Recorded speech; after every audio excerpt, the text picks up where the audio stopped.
tu nafsi zenu masikizi yenu ikiwa yamejiandaa kumsikiliza Sheikh Muharram Ziwanda ili aweze kutupatia nasaha sasa rasmi za ndoa. Sheikh Muharram Ziwanda, kwa ufasaha wako wa Kiswahili na kwenda na wakati katika lugha, basi jukwani lako kwa takriban dakika 5 ili tuweze kuwazungumzie wanandoa na sisi wote kwa ujumla. Assalamu alaikum wa rahmatullahi wa barakatuh. Mheshimiwa mgeni rasmi, waziri wa mambo ya ndani, Mheshimiwa mwakilishi wa mufti, mjumbe wa baraza la ulama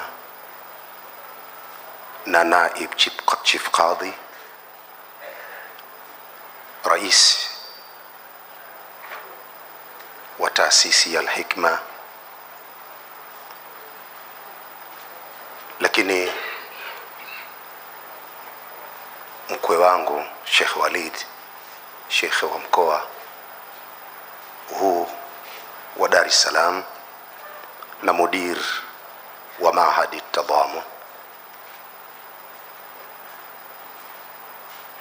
wana harusi wa leo na wajana na wajuzi. Ndoa ni vitu vitano. Ndoa ni vitu vitano. Ndoa ni moyo wako. Uliyemuoa yupoje ndani ya moyo wako? Ili ndoa yenu, mapenzi yenu yadumu, je, mke huyo yumo ndani ya moyo? Kama ambavyo mke aliyeolewa naye yupo ndani ya moyo, au yupo kwenye kinywa, au yupo wapi? Ili ndoa idumu ni lazima ajikite ndani ya moyo huyo mwenza wako. Lakini ndoa ni mwili wako. Mwili wako unamtumikiaje uliyefunga naye ndoa? Kuanzia makutano yenu, katika jumla ya vitu ambavyo vinaharibu ndoa ni mwili kutotumika ipasavyo kwenye ndoa. Lugha nyepesi ya Bwana Mtume Muhammad sallallahu alayhi wasallam, inna Allaha kataba al-ihsana ala kulli shay. Mwenyezi Mungu amelazimisha kupatia kila kitu. Naomba munielewe, mmeoa, mwili wako ukapatie. Kama hujanielewa, tafuta mtu mzima baada hapa kuelekeze. Mwili kama haujatumika vizuri kwenye ndoa, ndoa hiyo itaparalyze. Lakini ndoa ni ulimi wako. Namna gani maneno unayoyasema kwa mkeo? Mtu mmoja alisema, kalmus lisani anka min kalmis sinani. Kalmul lisani anka min kalmis sinani. Jeraha la ulimi laumiza zaidi kuliko jeraha la mkuki. Hakikisha ndoa yako inakusababishia kila siku uwe msanii wa maneno. Mara nyingi huwa nasema, mwanamke hakuna kitu anachokipenda kama kusifiwa. Mwanamume ukipenda kusifiwa, tutakutilia mashaka. Tabia ya kupenda sifa ni ya mwanamke, na mwanamke usipomsifu haamini yupo na wewe. Na wala si shida kumsifia mkeo. Hebu jaribu kutengeneza mistari, msifie mwili wake, msifie macho yake, msifie maneno yake, msifie na msifie, lakini si mbele za watu. Unapokuwa naye, ulimi wako uwe ni chachu na chanzo cha kutunza ndoa yako. Bahati nzuri, mara nyingi huwa ninasema, katika wengi waliosema hapa, mimi mwenyeji zaidi kwenye ndoa. Huu ni mwaka wa 34 mimi nipo kwenye ndoa. Sio wajana, sio wajuzi. Ndoa naijua vizuri. Na miaka 34 nipo kwenye ndoa. Kwa hiyo mimi ndoa naijua miguu yote miwili.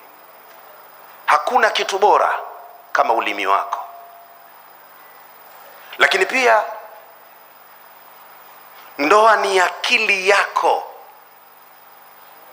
Ni namna gani unatafakari katika kuboresha ndoa yako upande wa maneno na matendo. Nini unachomfanyia mkeo? Nini unachomwambia mkeo? Uwe ni usanii unaoundwa na akili yako. Kwa nini tunaambiwa wazee wetu? Sheikh Nuruddin amesema baba zetu na mama zetu walivumiliana mno mpaka matokeo yake wamezikana. Sisi sasa, wao wamefanya ya kwao, sisi tunabuni vipi? Niliwahi kusema siku moja, nunua hata ndizi hata epo, lihifadhi, mpelekee mkeo zawadi. Hivi vizawadi hivi vinamfanya mwanamke akuonewa. Maana kuna wanawake leo wameolewa hajawahi kuletewa zawadi na waume zao mpaka leo, na dume yupo kauzu, hana mpango wa kupeleka zawadi kwa mkewe. Sasa wewe ukiwa mbabe, nenda kalinde uwanja wa Taifa, watu wasiingie bure mpirani. Sio kwenye ndoa. Ndoa inahitaji ulaini. Ndio ile aya aliisoma mmoja hapa, an khalaqa lakum min anfusikum azwajan, ile aya 21 surati Rum, ile waja'ala bainakum mawaddatan wa rahma. Nini rahma? riqatun fil qalbi tahtadhi tafaddula wal ihsan. Kwa hiyo nakuombeni sana akili, kuwa mbunifu. Sio kitu kidogo kwa mama mkwe, kitu kidogo kwa mama mkwe, kitu kidogo kwa baba mkwe, unaonekana mwanamume wewe una hila, una tatizo. Mambo mengine komaa, kuwa mbunifu. Babangu walikuwa wanasema, Waswahili wanasema mvumilivu ula mbivu, lakini babangu walikuwa wanasema mmoja akiwa moto basi wewe kuwa maji. Sio kila kitu cha kubishana, alafu mwanamume ashindani na mwanamke. Mwanamke anazoza na wewe unazoza. Na kuombeni sana akili. Lakini 5, ndoa ni masikio. Kipi unakisikia kuhusu mkeo, na mke kipi anakisikia kuhusu mumewe?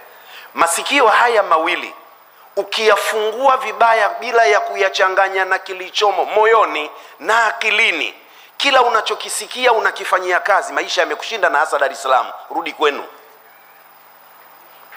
Dar es Salaam unatakiwa uwe na masikio, lakini sometime jifanye kama usikii. Kwa hiyo masikio yenu, wanandoa wa leo, kuweni makini sana. Mwisho mtu mmoja alisema, innama dunya ta'amun wa sharabun wa manamun fa idha ma fata hadha fa ala dunya salam. Dunia hasa ni mambo matatu: ule unachokitaka na unywe unachokitaka, na sio ule ulichokipata. Kuna wengine wanakula walichopata, wana hamu ya biriani, wanadondoka kwenye ugali na bamia, alafu wanalisifia bamia. Bamia haliwezi kuwa tamu mjomba, ni kufeli tu. Hata kama Dr. Janabi anatuhimiza tule bamia, ni kufeli. Bamia haliwezi kuwa tamu. Watu wanasifia matembele. Shekhe, mboga gani ya hivi? Nani anachao kuona matembele yanawiva? Sasa dunia, ule unachotaka, unywe unachotaka. Sikiliza, mtaalamu anasema wa manamun, kafumba kitu hapo, na ndoa. Yani ile la kwanza na la pili achana, anasema hili la tatu sasa, fa idha ma fata hadha fa ala dunya salam. Kijana akilikosa hili la tatu, hili haupo duniani, we bye bye. Na mawingu yanakuja mwezi wa 6 huu baridi, unaanza kutafuta Kristina Mwajuma au apendeki. Vijana mlioa hongereni, na wengine njooni. Na ili mtu tukuhesabu na akili timamu uwe na ndoa, kama hujaoa huna akili, hatuwezi kuthibitisha kuwa unazo. Mwisho kabisa niwaambie mlioa leo, ukimaliza mwezi mzima mkeo hajakuudhi wewe hujaoa, msijizime data, mnanielewa? Kama umemaliza mwezi hujaudhiwa na mkeo hujaoa, mwanamke moja ya shughuli zake ni kukera. Sasa nenda kaoneshe una akili timamu na kero za mwanamke namna gani. Kuna mwingine siamalizi mwezi, mwingine kila siku yana kuudhi tu. Utadhani kuwa hakupendi, kumbe ule ndio mwanamke wenyewe. Unamwambia A, anasema C.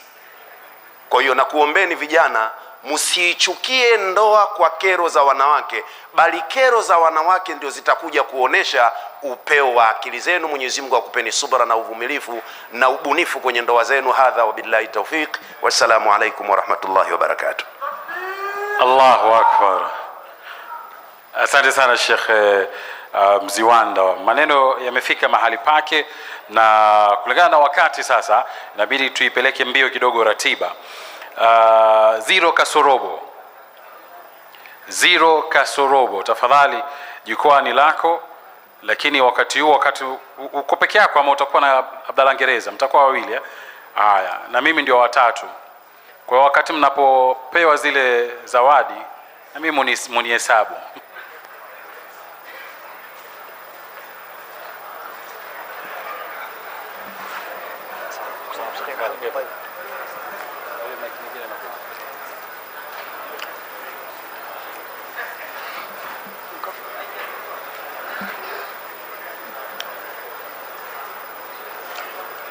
Assalamu alaikum warahmatullahi wabarakatuh. Wallahi Sheikh Kishki azungumza neno hapa, anasema wananchi, binadamu, nani sote kwa jumla tuiombee nchi yetu dua. Kwa hiyo mimi hapa nina dakika 5, lakini dakika moja nitatumia katika kuiombea dua nchi.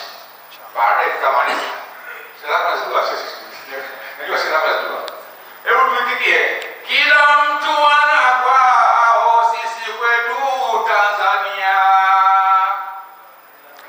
kila mtu ana kwao, sisi kwetu Tanzania.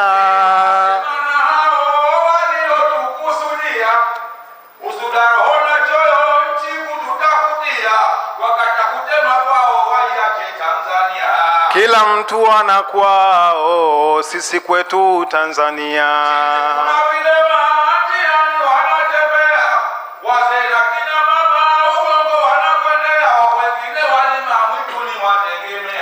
Kila mtu ana kwao, sisi kwetu Tanzania.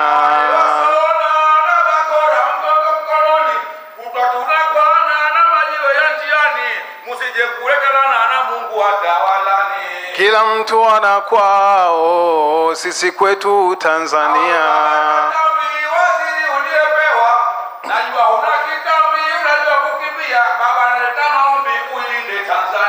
Kila mtu ana kwao, sisi kwetu Tanzania. Mama Samia tunamshukuru sana kwa alivyosimamia nchi, tumemwona, tumuombea jalia ampe nguvu za maana. Kila mtu ana kwao, sisi kwetu Tanzania. Ndio kwanza leo ndio hawajafaidi. Nchi mwaichafua ndugu wananukaudi hapa utakumbua umati wa Muhammad. Kila mtu ana kwao, sisi kwetu Tanzania. Assalamu alaikum warahmatullahi wabarakatuh. Kichwa changu chaniuma, nawaza na kuwazua, hii Al-Hikma ndoa imenipatia, lakini bado salama mimi sijajipatia. Huyu mke nile naye, baba hataki kazi. Hataki kazi kwa nini mke uliyemuoa? Elimu yako kichwani najua hujaelewa. Baba kwenye yetu dini, mke kazi kutulia, hataki kufanya kazi kwa mujibu wa sheria. Nilimuoa salama, nayo ndoa ikapita, kina baba kina mama pasipo hata na vita, lakini bado nakwama, kufanya kazi ni vita. Huyu mke nilo naye, etie hataki kazi. Mke ni kuchora piko, ndicho alichojaliwa. Utaandika kitanda chako na udimu kufukizia, mengine ni kazi yako ya kupika na kufua. Hizo si kazi za mke kwa mujibu wa sheria. Yani niende kazini huko nikatembelee, kisha nirudi nyumbani na kazi nimfanyie, yaingia akilini? Hebu jamani niambie, huyu mke niloa hataki kufanya kazi. Ndio maana wakachora kisha wakatia hina, maana katika sura kazi nyumbani hakuna. Usijitie kinara ukataka kugombana, mwache mke atulie, utafanya kazi bwana. Wake wema maswahaba enzi zile zamani, waliufuata wajiba kwa kazi zao nyumbani, tena pea ukuruba kupika mlo nyumbani. Hata wake wa kiswahaba kazi walijifanyia. Siwezi kukubishia ushahidi na uona hata kwa tuma nabia, lakini walichofanya ni kama kusaidia, lakini si kazi yao mke kukosha sufuria. Wao ni wajibu wapike wapakue, na tena siyo sulubu, naomba unitambue. Hata na wetu habibu kazi ya wasaidie, huyu mke nilo naye hakika hata kikazi. Usaidia wao wewe unakosea, usaidia wao sisi kutusaidia, na ndiye waume zao tumo katika sheria, mengine si kazi zao, wachakuwasikizia. Ni kweli mimi nitoke hapa niende kazini, nirudi nyumbani mke amekaa kitandani, kisha eti hata mke baba uende jikoni. Huyu mke nilo naye hakika hata kikazi. Kama umechoka ukishatoka kazini, chukua mke katandika wanataka chumbani, kama nyumba iliyoshughulika ukasema unakiri, hizo si kazi zao mke kupika kwenda jikoni. Nimfanyie maombi basi atulie ndani, niende kwake Katambi waziri wa mambo ya ndani, amfanyie maombi awe yani auni. Huyu mke nilo naye waziri hataki kupika. Waziri Katambi nataka kukwambia, huyu ameleta ombi ila namkatalia, atakafanya vitimbi na hapa amekosea. Tulia, nitakwambia usijefanya vibaya. Waziri wa mambo ya ndani ya nchi ndivyo tulivyoambiwa. So waziri wa mambo ya nyumba zetu sivyo ilivyotakiwa. Tufanye wajibu wetu, spika mwanizimia.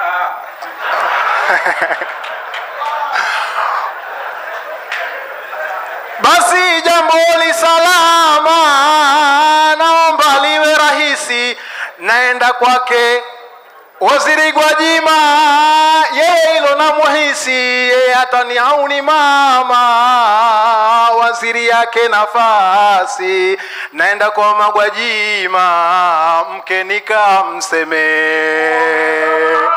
Tupate kumalizia, Gwajima yuko bungeni, utakwenda msumbua, unajuzu 30 pita aya moja, lakini si kazi zao wakebuka jikoni. Mashekhe maustadhi mlo hapa ukumbini, ninaomba kumradhi mjemi mniauni, hivi kwa ya maudhi huyu mke ataka nini? Mke mimi niliye naye eti hataki kupika.